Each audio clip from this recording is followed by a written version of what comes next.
Their smallest size is too big for me. And I'm yeah, Esther. I know. I guess that is so pick me, but it's a real struggle. Like small people, it does suck. Wait, that you can choose from kid sizes and adult sizes? Sizes are never or that you never had to bind your feet your whole life? Little people don't need sneakers. Like, where are you going? Oh my God. Someone can carry you.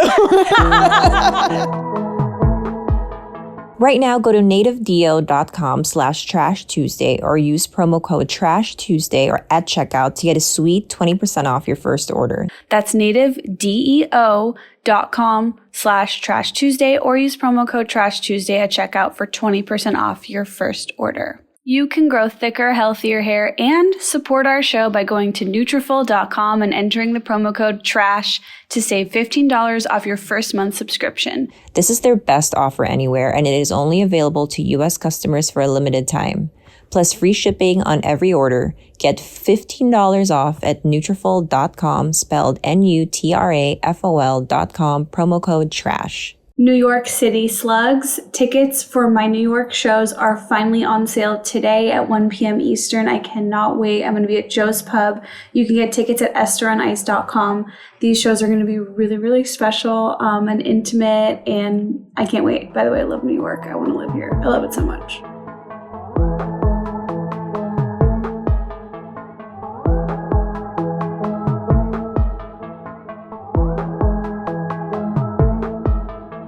Okay, that's giving Kickline Camp. What is Kickline Camp?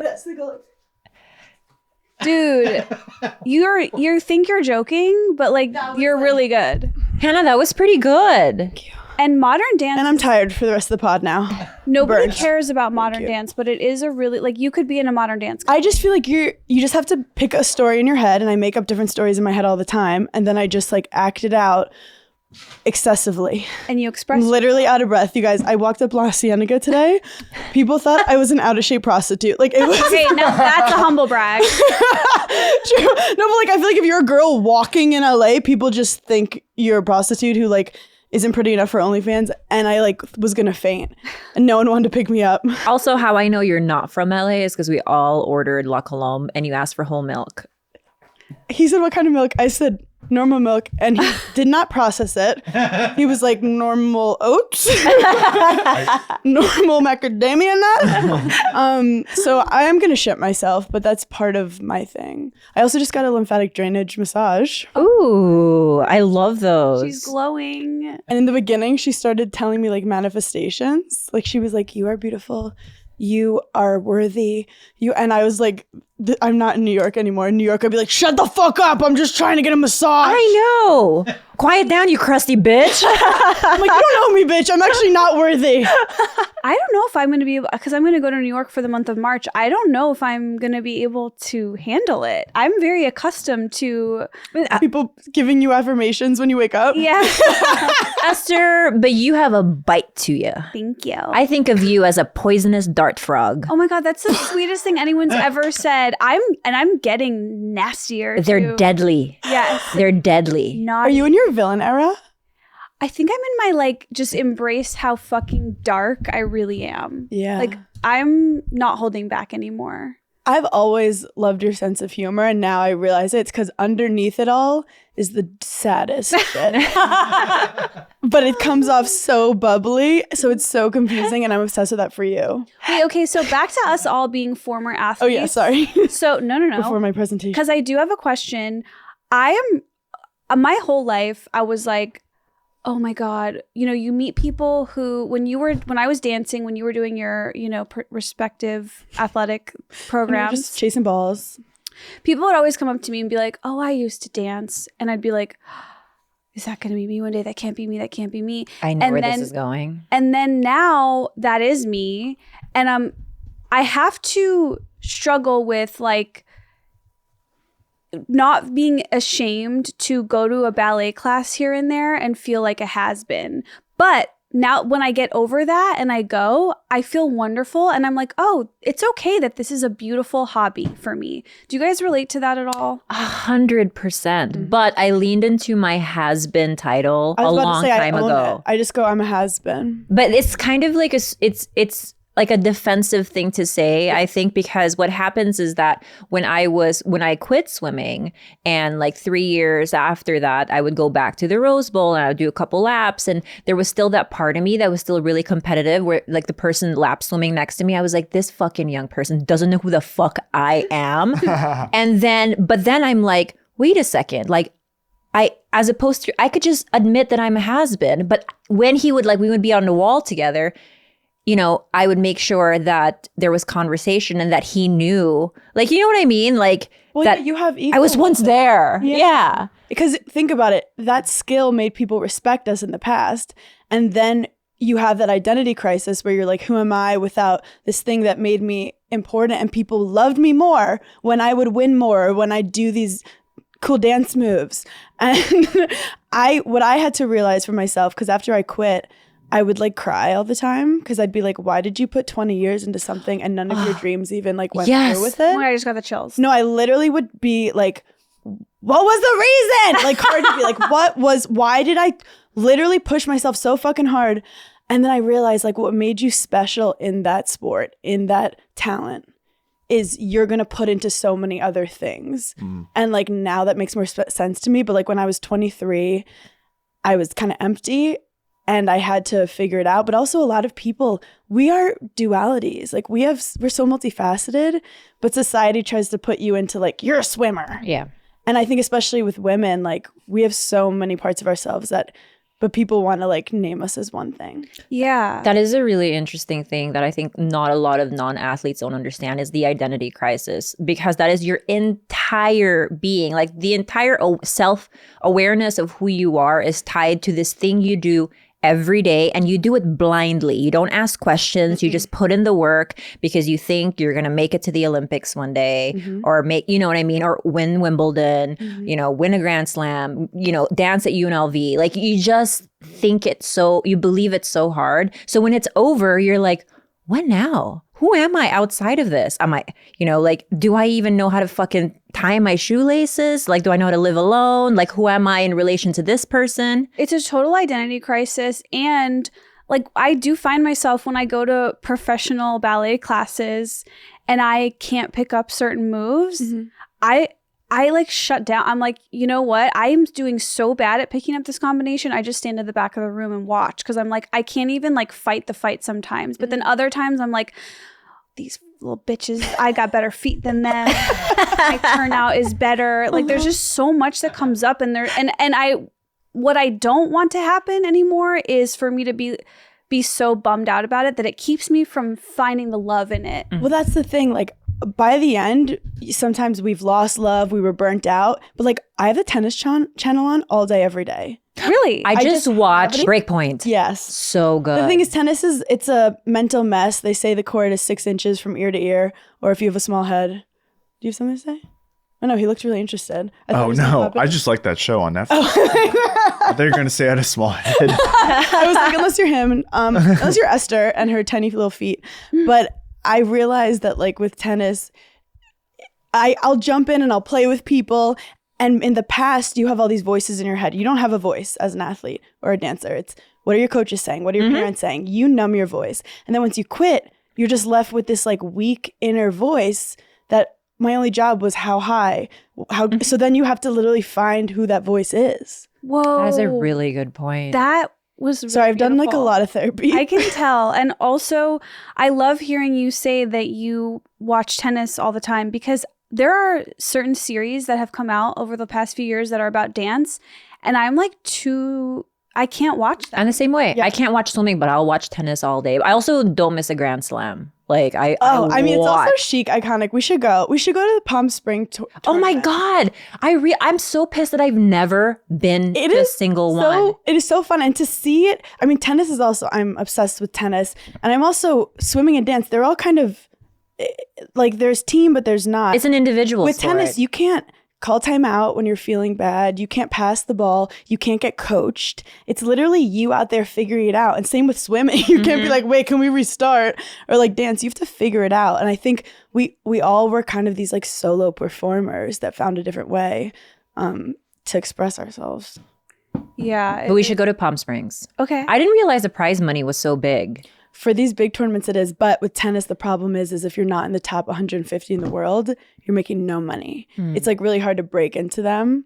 So my thing was like I was fully like I could go pro, but I will lose all my money and make it like maybe 500 in the world. We're the 500th best, like, I love how this is a sports podcast now. The 500th best like basketball players making tons of money sitting on a bench. Whether he wins or loses, he gets paid.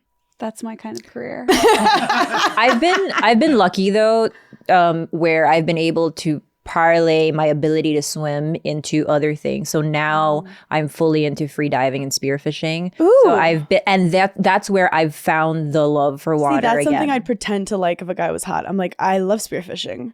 I think about it all the time. The amount of things I pretended to like for guys, I always say I still don't even know how I truly feel about magic because everyone I've ever dated has had such a strong feeling, either hating it or loving it, and I always am switching it up. Like, wait, did you say free falling? free diving. Free diving. That's the kind of thing I'd be like, do you want a free dive? And I'm like, I'm so spontaneous. Absolutely. And then you like hurt your toe right before. You're like, oh my God, this is so weird. I should check this. I'll be in the van. But that is so fucking cool. But yet we also, it's a drug. Like performing was a drug. So I lost that drug. And then I guess like stand-up is performing has given us this thing, but we also have the diligence of a disciplined athlete combined with creativity, and that's why we're taking over the fucking planet. However, I was triggered driving here today. I saw these people running in like a CrossFit class, and I realized like I was so emotionally and physically abused as an athlete. Like you're just because your coaches, their pressure is that you're number one, right? Yeah. So they don't care. They're like, I'm going to push you. My mom had to tell my coaches that they had to tell me to stop because I wouldn't. Like I would just run, like I would have no foot left. Like I would just keep going, which is like what made me good, but also like that's traumatic. So I told myself when I graduated, I'm like, I'm never running a time mile again. I'm never waking up to work out before 7 a.m. Thank you. And I've stuck to it. Hannah, we have the same exact rules. Do we have the same therapist? Maybe. Because she was like, no competition for you. Not in any facet. You are not allowed to compete in CrossFit. No in checkers. Dude. No flipping the table with Monopoly. Nothing. Absolutely no competition. In fact, she says if you're going to do a spin class, it's got to be only Soul Cycle because they don't measure your RPMs. There are no numbers. It cannot be the other cycle houses where you're in competition. Your competitive side was what made people like think you were amazing before. So how do you decipher what is good for you competitive wise versus what's unhealthy? So it triggers a whole like slew of just like physical shutdown for me, where it's like I can perform in a competition, and if I go to that cycle house, if I go anywhere, I probably will win because I will die before I lose. Yeah, but so hot. I go home and I'm emotionally just like, or I'm a wreck. So I quit tennis because I had horrible performance anxiety. Ooh, I see that a lot with tennis players. Like I would like lose my serve. Like I was playing number one for University of Wisconsin. And I was like, would it be so fucked up if like I just forgot how to serve? And then my mind would like do it to me. Is that like the twisties in gymnastics? Yep. It's so like what The yips. The yips, yeah. And I would do it with my forehand, like, because I'd just be sitting around with my anxious mind and I'd be like, what's the worst thing that could happen? And then I would like make it happen because I'm disciplined. But it was, now I realize my body was like, you don't want to be a competitor anymore. Like, I'm so competitive, but actually, like, girls like loved competing. I loved practice. I hated judgment day when I had to beat a girl. Because if I won, I was just like, thank God. And if I lost, I was like, now I have to face the music that I'm the worst tennis player in the world. I actually really loved class and rehearsal more than performing too, which is weird because now we're both performers for a living. But this performing, I really feel like it's just so different. expressive. Like, I'm going to leave this pod and I'm not going to be like, you lost or you won. I'm just like, that was fun. You don't? My friend. I think that all the time. When I leave certain, I'm like, fuck, I have to train myself because you can't live your life like having to, like, I'm not playing a game anymore. I'm just expressing myself, and I'm proud of myself that like I got invited on a cool pod today. Can I tell you guys a fucked up story? That's what I'm telling myself. So last year I was supposed to compete in nationals for spearfishing, and I did. Wait, I love you're like, I can't, I'm not allowed to compete. wait, what? But I am going to be number one spearfisher in the planet. No, it was just fresh. It's not even. It was just freshwater nationals, and I was gonna. Okay, got it. Now that On you the say cover that. of like Spearfishing Central. I'm not that great of a spearfisher woman yet, but I will get there. I have friends like Kimmy Werner and Valentine Thomas who are like aces. But I was supposed to compete, and I was supposed to be in a team with my friend Matt, and we were, and the whole time, like a month out. Immediately, like I was in the worst mood. I was bitching everyone out. I was just in the worst mental mindset. And I swear to you, 2 weeks out, I got COVID, and I thanked the fucking heavens. I was like, thank you so much, whoever just gave me COVID, because then it was a good enough reason to pull out. And then another girl replaced me, and they won like second place. They were an incredible Sports team. is hard because you're taught to like push through any nerves. That's how you become a champion. Push through when you're tired. So you can't tell when you actually like just don't want to do it just for you. Like I got hit by a car my senior year, but like I was totally fine, but it was enough to like fuck up my like Big Ten championship. And I remember I got hit by a car. First thing I said was tell my coach I'm going to be late to practice because I was so scared. I And relate then to that. I literally was like, wait, the universe fucks my shit up. Like that's thing that the universe does to me. Like they will fuck me up to get me out of situations. It's never like a casual thing. It's always like you're gonna hit by a car, you're gonna like big things, because the universe knows that I will fight. I'm a fighter. I will try. So I'm a clinger. Yeah. You gotta push me off the cliff. Exactly. I will cling to like my life depends on it. And then finally I was like, I hear you, I see you. I will leave. I will leave this sport that I love. And I made a conscious decision after college. I'm not going to go pro. And my body was telling me to leave. I was like, your body tells you. And I say it's like surfing. I don't know why I looked at you, but you look like you can surf. I can, but I'm not good. I'm just gonna put that And out. I'm sorry I didn't look at you, but I feel like you would just float away. I can't. So I made the right choice. Your little feet just more than float away, pass away. She can't swim. She'd just be taken out with the dolphins. But it's like surfing. When you find the right wave, you fucking go. Do you need to focus? Do you have the right technique? Do you have to like stay whatever? Yes. But when you find that wave, you flow. And all the other waves will feel really fucking difficult. So it's like find your wave. Oh wow, We're doing metaphors. We're doing water metaphors. And then Right up just my spear alley. that fish. Yeah, you know what? When I spear the fish, I cry. Really, really hard. I'm not over that part yet. See, why did we pick something that made you cry? Because I would cry. I can't even kill anything. I think like karma's gonna come get me, like even an ant. I mean, same. I'm terrified of cockroaches, but I will escort one out. Yeah, give it a Well, I'll ask my neighbor to come to my house, the guy I don't know, to escort the cockroach out. One of my core memories in like a dance rehearsal was when the head of our studio was watching us rehearse, and it was like a week before the show where I had the lead, and I just remember her screaming in front of everyone, "Esther, you're standing out in a bad way." And that like has stuck with me, and I think that ultimately a couple years later when I made the decision to quit, I was like, I think I do stand out in a bad way. Like, and that was like, that became this metaphor of like, I'm not supposed to be like in this herd of dancers, or, you know? Oh my God. I stand out in a bad way, period. Like, that's who I am. No, I think that's stand-up comedians. Like, you could say that about everybody. Yeah, but that is so true. Because I told you, like with tennis, all the girls were very robotic. And I was never like that. Like, I was always aware of everything. I was like crazy on the court. I would be like, come on. Like, I was a character. And I was like, I feel different, but I know I'm not like that special. So why am I like sticking out like a sore thumb? Yeah. I was like, I realized too, a part of why I loved dance class was that when I went there, I was the goofball and like made everyone laugh. And so it all like, I slowly figured it out that it was time to leave.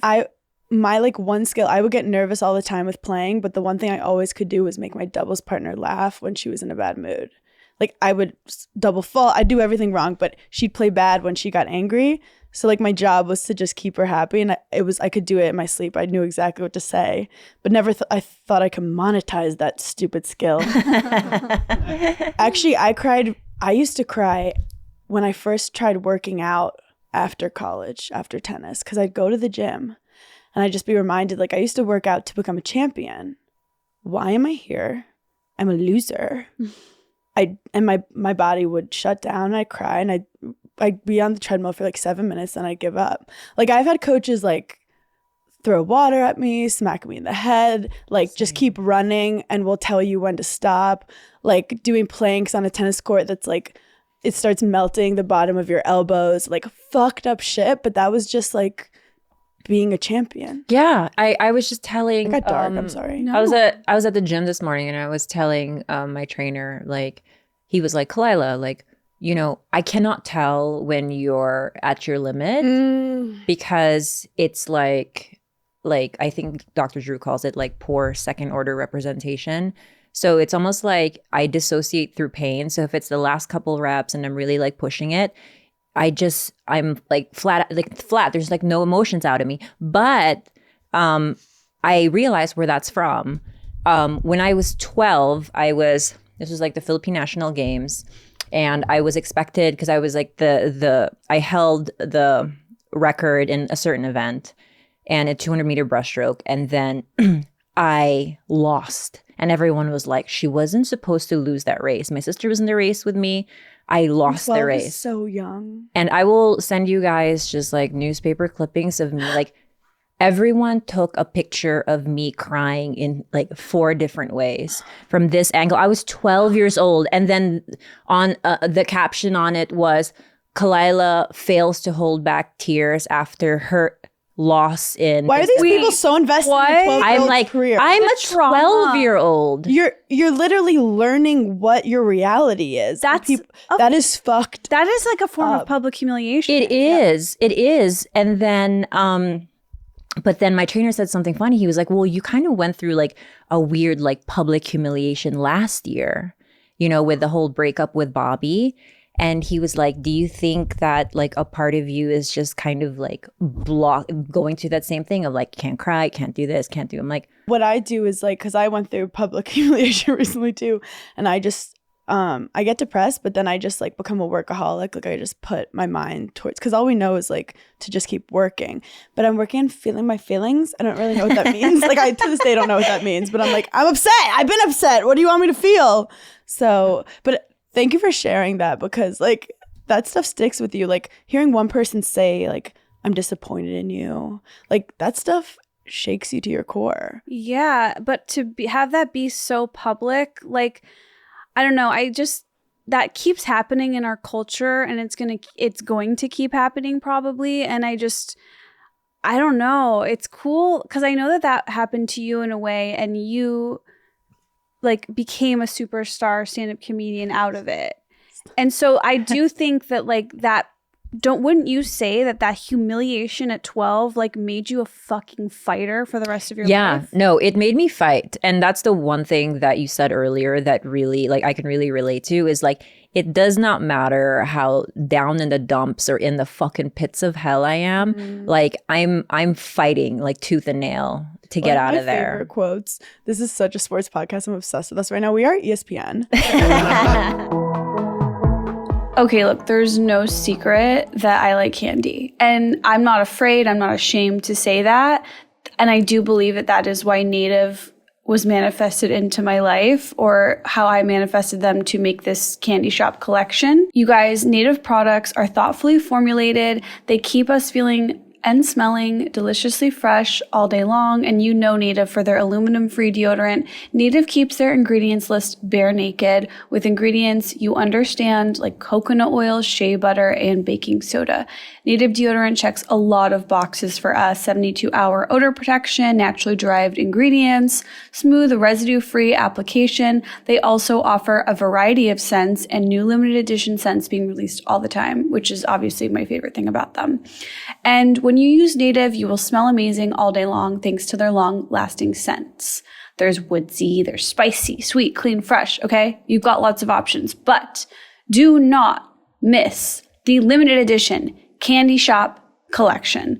They've got gummy bears, strawberry and vanilla taffy, sour berry belt. You guys, me and Annie are eating each other's armpits out. It's a problem. Right now, go to nativedeo.com native.com/Trash Tuesday or use promo code Trash Tuesday at checkout to get a sweet 20% off your first order. That's nativedeo.com/Trash Tuesday or use promo code Trash Tuesday at checkout for 20% off your first order. We highly recommend the Candy Shop collection. I come from like a sports family. Like my grandpa was a gym teacher, like in Brooklyn, like would take kids off the street and be like, "You're gonna be a basketball player." Like he was like the guy you watch in movies. Just recruiting randos. Literally, he would find just like tall guys in the neighborhood. He's like, "You 37, fine, get on the team." But he always said to me, even when it's raining, the hoop is always there. I fucking love that quote to this day because it's like, you know, when you're depressed and you're like, there's no hope, he's basically saying, the hoop is there. You can always score. You just can't see it because it's raining. It's so similar to ballet too. I don't know if you guys have seen Center Stage. I have. Oh my God, I love Center Stage. I watch every morning. But like there's a scene where she's like, the bar is always here, like the ballet bar. And it's like you can always go back to the ballet bar and do your pliés and do your tendus. And like that's always there. Like no one can take that from me. I mean, I guess if I get hurt, but it's all perspective. Like you can feel like it's not there and feel like you're flailing. Yeah. But you're the one who can decide that like, this is going to be okay. And I feel like those traumatizing things that we've all been through, I was telling Esther, I'm just less scared now. Like, I'm like, what's going to happen to me today that I haven't already dealt with? Where when you're younger, you're like, all these bad things could happen. And I'm like, they've happened. And I'm still here, still bloated, still thriving. I've recently connected with a friend of mine who was like very publicly canceled a few years ago. And it's been interesting, like, now that like he's gone through all of this trauma and what's left of him is truly just who he is. Wow. And like his creative expression. And I've just been very inspired by that. Like no one can take that from you, you know, like who you are and how you express yourself and your ideas in your mind. Like those don't go anywhere, even if everybody in the world hates you and thinks this and that about you. Well, depends what you're canceled for. True. Because if you're just a fucking shit predator. Okay, true. Well, yeah, You know. if you've been canceled because people are trying to come for you and it's like, or whatever public humiliation, I like to call it, you have like an ego death. Because at some point, people don't cancel people who aren't like, have something to be canceled. So like you have ego with whatever's going on. So once that gets taken away, it's true, you're naked, you're bare. And ego deaths are powerful because then you realize it's like with our sports, like tennis, there was so much ego associated with it that gave me anxiety. But like now, like with your ballet, if you can, why'd I say it like that? Ballet? Ballet. Belay on. Ballet. If she was famous. Isn't that what they ballet. say in rock climbing? Belay on. Ballet. Oh yeah. Oh God, you wouldn't know about rock climbing. So I feel like if I was cool, I would be Kalila. So I feel like with ballet, once you can get the ego out of it, then you're just there and you don't care what the girlies think. Yeah, it's for the love. It's just because you're like, I'm moving my body. I'm so capable. I'm so good at this. I forget sometimes, like I'll be struggling and then I'll go hit a tennis ball and I'm like, wait, there's something I'm like actually really good at that I just forgot. But detach the ego and then it becomes this fun, beautiful thing that we are just capable of. And it doesn't have all these other voices attached to it. Hannah, since we last saw you, you are now officially an MRS. Oh my God. Yes, I am decentering men from my life, but I am married. Same. Yeah. No, I literally on stage, I think I just told this last week, but I go on, my opener on Valentine's Day was like, who wants to hear from a sad, lonely girl on Valentine's Day? I mean, I am engaged, but... I joke that being married was like bad for my brand. And like, people don't know I'm married. Like every now and then it'll come up and people will like lose their mind, but it's like the least interesting thing about me. And I have a podcast called Giggly Squad that we recorded 2 days ago. We literally forgot that it was Valentine's Day, did not talk about Valentine's Day. And I'm like, wait, I'm so proud of us. We literally forgot to talk. We didn't talk about plans. Like it didn't come up in the hour we spoke. That's how you know. It's called the Bechdel test and we passed. But yeah, like I'm married and it's so nice to have like a partner. But like I just have this thing where like, I don't want anyone to dim my light. I feel like relationships could be so toxic and it's like, be single until you find someone who can just like support you. Did you have a good experience having a wedding? I'm on the fence about having one. Do you have any pro tips? My only other thing I would have done is eloped. I love an elopement. Still my plan. I do think, but I also was like kind of cheap at the time. Like I remember afterwards being like, It was amazing, but was it worth the money? But that was also me. I'd never like dreamed of a wedding. It never was like my thing. It ended up being such a beautiful like moment in time of your life. Like I felt the weight of it. Like I was getting adrenaline and stuff like during the vows and stuff, which I didn't think I would have. But like you feel like the weight of the moment hits you.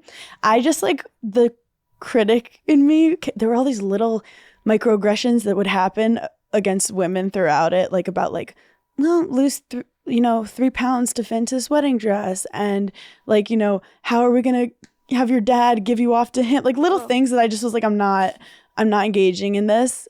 And I didn't like I don't like that attention. I love attention. I don't like the attention of people like not being forced, but like you have to celebrate me when I didn't do anything. I totally relate to this, and this makes sense. I feel like you just so perfectly articulated why I don't want a wedding, because me and my fiance are at a standstill. He wants one, I don't. I want to elope so badly. Yeah. And the walking down the aisle thing, my dad is 80 years old. He's my best friend in the whole world. I have screamed in his face, ew, you're not giving me people need to talk about it, because my friend Ashley Heseltine, who is Girls Gotta Eat podcast, she's like, my father's not giving me away. I make more money than him. And it was literally iconic. But what happened with me is my dad and my mom walked me down, and all I was thinking in my head is you have to give the bouquet to one of them and then go up.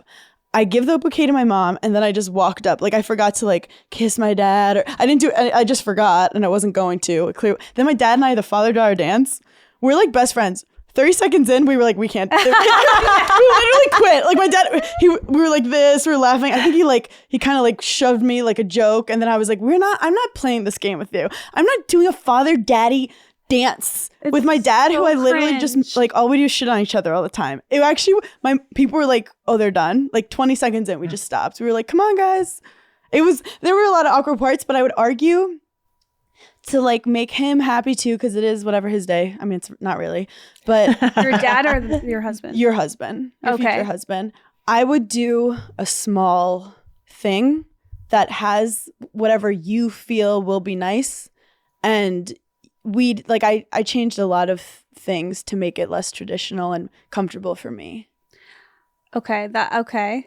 Maybe. Did you guys read your own vows, or did you have vows? Good question. So it was on the beach. It ended up being quite the wedding, I have to say. Like it went from like a garage wedding to like Hamptons. Like, oh my god.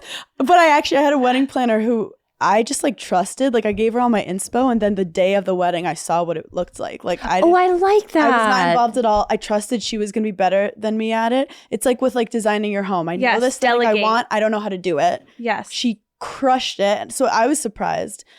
We did like traditional-ish vows. I was very not into like, I don't want this mumbo jumbo about love and like religion. I don't need that. Yeah. No one knows what it means. We had people heckling us during the like, because we have comedians in the crowd, reality TV people who were blackout. One girl like fell, and they were like, wow, like they were yelling. It was crazy. The judge who officiated was like a family friend who was hilarious. So we were dying laughing, and then Des is of Irish descent, so they have the bride and the groom give a speech during the reception, which I was like not really about. I'm like, I don't need to perform on my big day. But he goes up and he's murdering, laughs per minute, insane. He's like serving. And then I start looking at my phone, calls me out. He's like, she knows she's next. She's looking at her phone for her notes. And I was like, okay, now I need to take you the fuck down. So then I go up for my speech. You have to slow it down, right? Mm-hmm. Like if someone's killing before you slow it down, you bring people down. You almost make them nervous. Is she bombing? What's going to happen? You bring them down to nothing. And then I'm like, I wish sometimes that I was able to like grow with you. Like you're 47. I met you at 30. I wish I knew who Des was when he was younger. I wish I met you when like you were 20 years old. But I would have been in kindergarten. And then the place like erupted. I got an applause break. I looked him in the eye and I was like, don't ever fuck with me again. And that was our wedding. I love that. And like, I always joke that I wish that Dave and I had met earlier, but I would have been too young. So I always say that I think we met on the streets of New York when I was there with my dance teacher in 8th grade. And he was an adult working in the city. He was going to Starbucks for his job in the morning. Yeah, like I'm like, we must have caught each other's eyes. We knew from long ago. But you know what? the best part, because during it, it's all like everything has to be formal. Everyone's like, what we're supposed to do. Then we did the after party across the street at this like beach bar. And that was everything. Because you don't care anymore. You're like, anything could happen. Like when my bridesmaids could like puke her brains out. No one cares. We were like dancing on the bar. And that was the best time. And then that night, we had sex. It was crazy. Like, humble brag. I realized I just hadn't taken my birth control for a week because I'm horrible with it. And I realized I was ovulating. Oof. I'll explain what that is to your producers later. And it was next. I wake up and we like have to go to this like little brunch. And I was like, do you want to have a baby? Because I was like, I know my luck. Like, I'll get pregnant. Did he go inside you? Yeah, he go-goed. And he looked at me and he's like, I kind of want to travel for like 2 to 3 years. Like, you're 47. He's like, I kind of want to go skiing more. And I'm like, okay. So I'm like, okay, let's travel to CVS. I got a plan B. I have like a whole bit about it. How like, you know, when you're in a Walgreens, normally it's so fun. But then when you're going for a plan B, the place just closes in on you. Yeah, and you can't find it. You can't find it. It's in the family planning, I'm planning. I don't know what to do. So I took a plan B, my wedding. We need to get you a deal with Julie. Julie is the plan B is just boring and so medical and so scary to look at. Sad, but there's Julie is the new Julie's a new contraceptive. I would love. It's like in cute colors and makes you feel hot. No, like the guy had to take out like a cleaver to like break down. No, walking to let me. That. That's what I'm saying. So attention grabbing. I'm like, I'm trying to be subtle here that I'm irresponsible with my pussy, and you're like telling the whole entire Walgreens. No, when I pick up a Julie, I'm waving that thing around the aisle. You're like, what? I'm like, look at me being a whore. I let him go all up in my guts. It's like you jewel with your Julie. Yeah, like have one in our purses at all times. Like, here, Kalila. Well, that's what you did. You got me one. For our live stream. For our live stream. So no, cute. we need to do a campaign of you with a Julie the morning after your wedding. It's so What's good. so funny is we decided, because we were on reality TV, he was on for like a second, and people just take whatever they want from it. They like monetize it. They spin any story they want to whatever. You feel kind of used and abused with your relationship. So we were like, I'm not doing an article on it. I'm not doing like a brides. Like, this is just for us. If it gets picked up by someone's photo, fine, but just for us. But I knew people were like looking at my Instagram, like, what's she gonna post? So my first post was my like wedding band holding the plan B. I saw that. It was awesome. Thank you. I tried really hard to curate that moment for myself. Imagine if it was the purple box, the purple So much Julie better. box. Yeah. Would have been better contrast for the photo, just overall very editorial. We should Very recreate it. editorial. Yeah. No, but by the way, I just want to say that I love living your life for the storyline. Like, I love an Instagram post that's just like, yeah, bitch, I'm a hoe after my wedding. Like, I don't know. That's like my kind of fucking content. I literally joked that it's like I lost my virginity on my wedding night, but I didn't. But I'm dealing with some issues now because my husband loves skiing, and I wasn't a skier growing up because I was a tennis player, and God forbid I got injured skiing, so I was like not allowed to ski. And my family like didn't really have them, like, you had to be like loaded, I feel like, to Yeah, go that's ski. a very rich On the East girls Coast, you have- sport. Yeah. it never was skied. like skiing was not part of the conversation. So he skis. And I learned, and obviously I'm really competitive, so I wanted to become like the best skier I could be. I'm like, I'm going to be in the Olympics. And he was, obviously I married someone like my dad. So like in the morning I did 3-hour lessons. Afternoon I would show him what I learned. And I should probably talk to a therapist about it, but I got like pretty good. And now he like wants to go skiing all the time. And it's so embarrassing. I don't love it. Like, I have to go to Whistler next week to ski with him. Okay, but do you have to go? Can we like talk about how you can just say no? But you have to do, I think this is how it should work. You don't have to do all the things he loves, but you have to do one or two things. But we're like the best friends. We're like, we love all the same things. You and your husband. Yeah. So like, skiing can just not be one of them. But like, skiing is his most favorite thing. And I'm such a, like, I want my dad to love me, you know, like I want him, he wakes up and I'll tell him, like, once I was like, my toenail fell off. Like, I can't do this anymore. And he's like, you're not gonna come skiing with me today, Hannah. If you were like, no, like my toenail is on the floor, and he's like, it'll go numb soon because of the ice, so like it'll be fine. And I'm like, I know you're doing this to me. I know you're a fighter. And this is speaking of fallen toenails. When I was after I quit swimming, I went through the identity crisis, and I was like, I'm gonna just stay an athlete however which way I can. So I started running like 13 miles a day. So all my toenails would fall off, and I would just paint the meat. No, you didn't. I swear to God. No, that's so I fucking swear nasty. to God. Because I couldn't go without toenails. Maybe So you should get back together with Bobby. That is fucking nasty. Like, I can't even imagine touching the meat underneath the toenail. The fact you called it meat is so wild. Was it the so raw sensitive? chicken? I'm a fighter. No, I had no feeling in my toes at that point. You have no feeling anywhere at that point. You're numb to everything. It's funny because my toenail finally grew back, but like with curve. So I'm like, she's learning to love herself. Like people will be like, what is that? And I'm like, she learns to love her curves, okay? But no. Oh my goodness. Boy, oh boy, do I love Nutrafol. I am so excited and tickled and stoked that they are our sponsors. I love Nutrafol. I use it every day. I take 4 pills every single day. It makes my hair grow in so much thicker. It's a hot girl product, guys. It just works. It's something that we used before we started this podcast. It's something that we have been using consistently throughout this podcast. It's a rare product that the three of us agree on, like wholeheartedly, and it's Nutrafol. And 30 million women are impacted by weakened or thinning hair. And if you're among them, you are not alone. And there is a solution that you can trust to deliver results. Nutrafol is the #1 dermatologist recommended hair growth supplement clinically shown to improve your hair growth, thickness, and visible scalp coverage.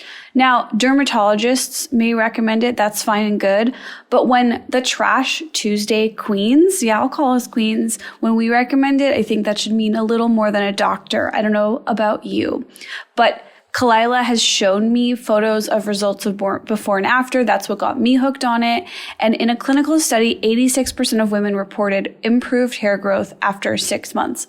Side note, Annie is never consistent with anything. I've never seen her anywhere without having her Nutrafol in her purse. You can grow thicker, healthier hair and support our show by going to Nutrafol.com and entering the promo code TRASH to save $15 off your first month subscription. This is their best offer anywhere, and it is only available to U.S. customers for a limited time. Plus, free shipping on every order. Get $15 off at Nutrafol.com, spelled Nutrafol.com, promo code TRASH.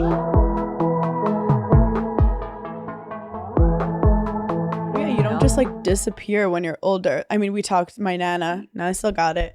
My grandma's like posting on Instagram like a full influencer at 82 years old. It's Wow. so inspiring. And you should see Valentine's Day. She's pink. She has the patterns. Like every outfits, and like we have to remember that like you're still alive. Yeah, bro. You don't have to give up on everything just because you got older. Oh, fuck the way that our society has treated old people like they're supposed to just disappear. Like, and LA old people, that means you're like 38, right? totally. Yeah. I'm moments away. In fact, you know what? When I'm 80, I'm going to be waving that box of Julie in the aisle.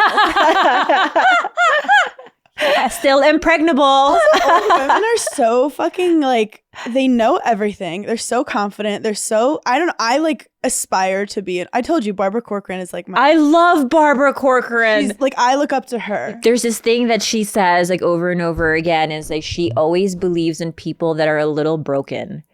Wait, she DM'd me on Mommy. Instagram and then no, I had a full freak out. Mama. I know. I love Because her. I'm broken. I realized she's like, you need help. See? But yeah, I was talking to Esther about how like some girls, you dream of, you like different things. And I was always the kind of girl, I did not care about being the prettiest girl in the room. I wanted to be Barbara Corcoran. I wanted to be like Chelsea Handler. I wanted to be like that vibe. And like, that has nothing to do with the wrinkles on your face. No. And also, I'm ready to... I'm not giving up. Like, if I have the privilege of becoming a little old lady, like, I want to... I'm going to fight the fight. Wait, you're going to be such an iconic older lady. Thank you. But, like, I don't know if I can handle your cuteness. Because old people are cute in general. Oh my God, I'm just getting cuter. You're like Jack Harlow. You're just getting cuter. But as you get older, I mean, the good and bad news is that your testosterone starts to kind of move upwards. What does that mean? Which means I kind of want to see that testosterone version of you. Oh, is that why they like don't give a fuck? Like they're just so tough. They don't cry anymore. And then the men, their estrogen tends to compete more with their testosterone. That's why there's this myth of like the sweet young man and the cranky old lady. Oh. Because it's like the hormones start to kind of shift in older age. Des will be less grumpy over time. Yeah. Interesting. Do they ever stop waking up at 7 a.m.? Because that's also... What is that? Honestly, I mean, no, I never had that. No. 6, 7 p.m. Quite the opposite. 12 hours after. Yes, reverse. Just reverse. No, but I keep looking around in my life. I'm like, am I the only one that hates waking up this early? Like, I like to roll around in bed and dissociate for 2 hours before I even do a single thing. Oh, yeah. I do not pop out of bed. I thought I need to go on like Wellbutrin or something, but it's like, I think that's just me. And I'm the most creative and hyper at like 11. But then I was thinking, because of like having to do 2-a-days, working so hard, I always remember fantasizing like, when I have some autonomy in my life, I'm going to take a nap, I'm going to sleep in. Those are my 2 priorities. When I'm done swimming, I'm going to sleep in and I'm going to take naps. Swimmers, you had to like wake up at like 3. I had to be in the water by 5. Yeah, that is so abusive. Yeah, it's fucked up. And it was cold. And it's like the pools are heated to like maybe upper 70s, but it's like 35 degrees out in the winter. And you're like, I don't want to be wet right 5 now. 5 a.m. You are so much stronger than me as a human. Like, I'm pathetic. The fact that you were in a cold pool at 5 a.m. ever even once, it's like you could crush me with your hand. I'm such a fuck nothing. No, okay. Surviving ballet school. Thank you. Yeah, that's something. You should talk to someone. That is like, Esther, I think I would argue and say you went through maybe the most psychological warfare. Like, that's my nightmare. Yeah, because you have to worry about your weight, your aesthetic. Like when you're just I'm a swimmer and athlete, like I don't give a fuck how crusty I am. Dainty, yeah, putting your hair in a bun. These are things that I never had to worry about. Me neither. Never. I smelled like chlorine. I was crusty as shit. I was probably like walking around with BCECs because a fucking wet fucking swimsuit was up my pussy all day. You know, so it's like I never cared about that. But like ballet is a completely different story. It's like looks are everything. Oh my God, I'm a somebody. I want to ask you guys something. What kind, and I don't think this has necessarily anything to do with, the person that you are, or it might, but how or when do you fill up your gas tank and when do you charge your phone? Do you wait till it's dead? Do you wait till there's 5 miles left in your tank?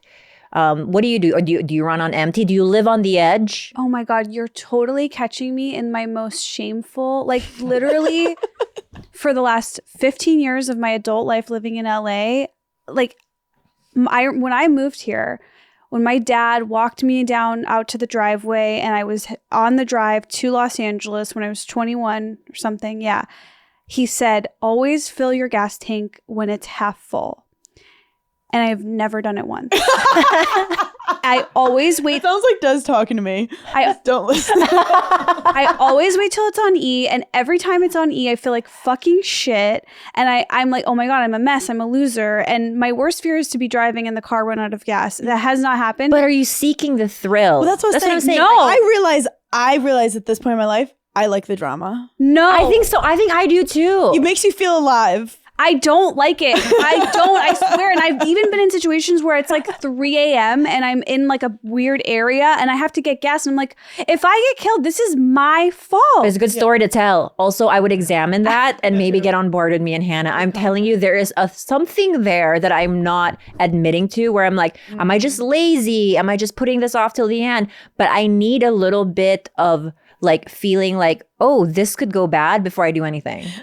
I think it's laziness for me. But laziness is a myth, remember? But it's also like you don't know that girl. Like the one who's like, I'll be fine. I'll get it. Right. That girl's not getting it later. And like you never could, you know? Yeah. Wait, yeah. Who is she? She's never coming home.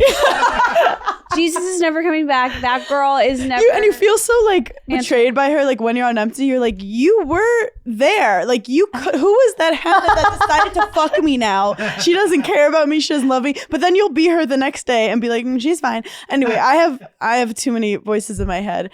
Fun facts about me is because I'm a New Yorker, I don't drive. Okay. So that Lucky. I honestly think I couldn't handle the admin of all that. But I have done this thing where like my phone, I'm routine oriented. Like I'm a little bit like a cat with certain things. I just need routine. So it's like at night I charge my phone. But every now and then it'll be like at 15% and I'm starting to fall asleep and I'm like, I don't really want to get up and put it in the charger. And I will say, I will figure it out in the morning. I go to sleep. And do you figure it out in the morning? It gets hectic. It's crazy. Right. I'm asking people for chargers. I'm going to random bars. Right. Being like, You're blaming people around you. Yeah. I'm not speaking to my family. I get a divorce. But so yeah, that Hannah doesn't respect the other Hannah. Like I say yes to everything. And then the day of, I'm like, which Hannah thought this was okay? I have to say this is a skill that I've worked on over the years and I feel very confident in my abilities here. And one of my tricks with it is, would I do it today? Yep. Would I do it tomorrow? And that has really helped me. And like, I think I've told you guys this before, but for a year, me and my college friends did this thing like it was like 2019, no flake.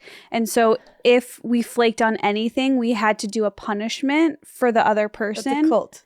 Yeah, obviously. I am a cult leader. If you don't know that by now, you're in the cult. Documentary on Netflix about just started watching it. She so goes vulnerable. by Mother God. Wait, which documentary? It's the Sarah Lawrence sex cult. Oh, I haven't seen it yet. The third episode Not there yet, but excited. blew my mind. Okay. The second Wow. one, you're like, okay, this is really fucked up. And then third one, I was sobbing. I was screaming, throwing up. But like in a beautiful way. But I'm very recovered at saying but now I almost say no to everything. Although now I'm Okay, so how do you decipher it? Because you say, would I do this tonight? yeah.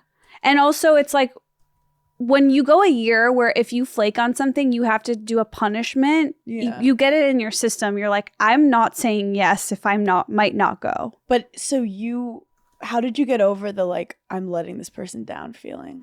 That's really easy for me. That's just the natural born this way kind of thing. I don't give a fuck. Like, I don't know anyone anything. Are you insane? Like, what? I don't know why immediately, like if someone's like, hey, can you do my show tonight? If I just say no, like as a full sentence, no, I feel like they'll be like, she's a bitch, she's a demon. No, just say I can't make it. I'm sorry. I'm that person that no, will come thank up with like a full excuse for you. I'd be like, my ovaries bleeding, like I can't, I think I'm dying. I have just driven in circles in bad neighborhoods looking for parking too many nights to say yes to random shows. True. And if I don't fill my cup first, I have no cups to fill for anyone. You're healthier, much healthier than me in that way. Like But I really you look say up no to you. to a lot of stuff. Well, Me all the time. I can say no, but like Hannah, I feel pretty terrible. Like there will be like a like a 3-page apology.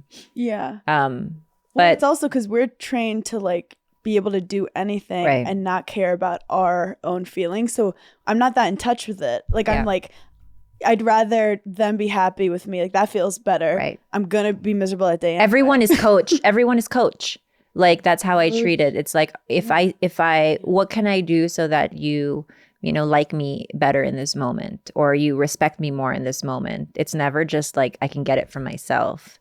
But it's obviously I'm a lot better now. I'm a little bit more therapized now, but my instinct is always to do the full-blown explanation. You know what's funny about that? What you just said is like, oh, if my answer is about like, pleasing the other person, not only are you betraying yourself, you're betraying me because I don't want you to show up if you don't want to be there. Like then now I feel, do you know what I mean? But coach never really cared. I'm calling him coach is like figure. No, that is so powerful. But it's so funny that my therapist has told me that. They're like, you've betrayed yourself all the time. Yeah. Because I mean, even like playing tennis every day, you have to betray yourself to consciously wake up that early, perform on every day you feel horrible that you literally don't have yourself. It's in your body and your habits, your system. Yeah.